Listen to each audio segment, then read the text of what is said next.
Japan পুরো পৃথিবী থেকে ১০ বছর এগিয়ে আছে। হ্যাঁ, আপনি ঠিক শুনেছেন। জাপান পুরো পৃথিবী থেকে ১০ বছর এগিয়ে আছে। এত বড় জাপানে প্রত্যেকটা স্কুল কলেজের সামনে বড় বড় খেলার মাঠ থাকার পরেও জাপান ওয়েদার ডিমান্ডের উপর নির্ভর করে এরকম ইনডোর গেমের স্থানগুলো গড়ে তুলেছে।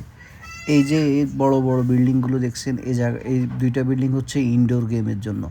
মানে আপনি আপনার বাচ্চা-কাচ্চাদের এখানে রেজিস্ট্রেশন করে দিলে প্রত্যেক সপ্তাহে আপনার হচ্ছে ছুটির দিনগুলাতে আপনি এখানে বাচ্চাদেরকে খেলতে নিয়ে আসতে পারবেন।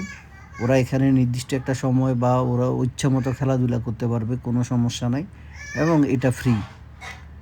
এই এলাকায় বসবাসরত সকল বাচ্চাদের জন্য এই জায়গাটা ফ্রি।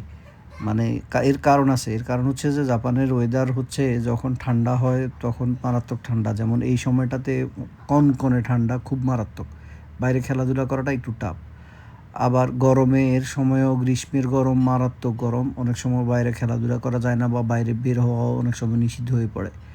তাই সেইগুলো মাথায় রেখে এই ইনডোর প্লেগ্রাউন্ডগুলো করা।